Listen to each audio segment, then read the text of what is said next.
아랫집 소음 테러, 당신의 가족도 범죄의 희생양이 될 수 있다. 법적 처벌이 반드시 필요한 이유는 아랫집 소음 테러, 당신의 가족도 범죄의 희생양이 될 수 있다. 그냥 소음이 아니다. 아랫집의 소음 테러는 법적 처벌이 필요한 범죄 행위. 소음은 단순한 불편함이 아닙니다. 아랫집의 소음 테러는 법적 처벌이 반드시 필요한 범죄 행위입니다. 피해자의 가족을 포함하여 많은 사람들이 이러한 소음으로 인해 고통받고 있습니다. 소음은 우리의 일상생활을 방해하고 심리적 스트레스를 유발합니다. 소비자 보호의 관점에서 볼 때 이는 결코 간과해서는 안 될 문제입니다.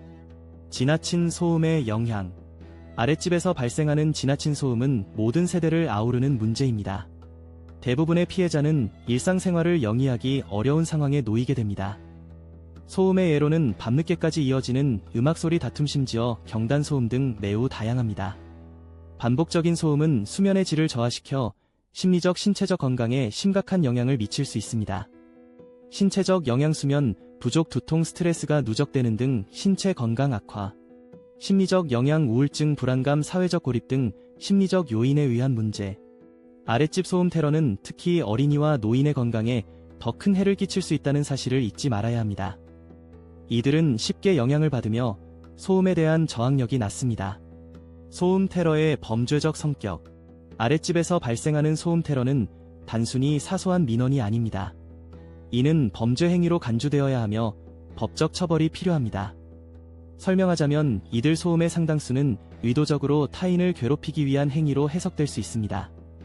특히 특정 장비를 이용하여 불쾌한 소음을 발생시키며 이는 더욱 악질적인 형태의 범죄로 볼 수 있습니다. 손쉬운 접근성과 사회적 문제. 조금 더 깊이 들어가 보면 이러한 소음 테러는 사회 각지에서 만연하고 있습니다. 조용한 오후나 밤에도 소음이 느껴질 때에는 단순한 개인의 문제가 아닌 전체 사회의 질서 및 통제 문제로 확장될 수 있습니다. 이어지는 내용은 블로그 게시물에서 확인하실 수 있습니다. 게시물 링크는 더보기란 또는 고정 댓글을 참고해주세요. 영상이 도움이 되셨다면 좋아요와 구독 부탁드립니다. 감사합니다.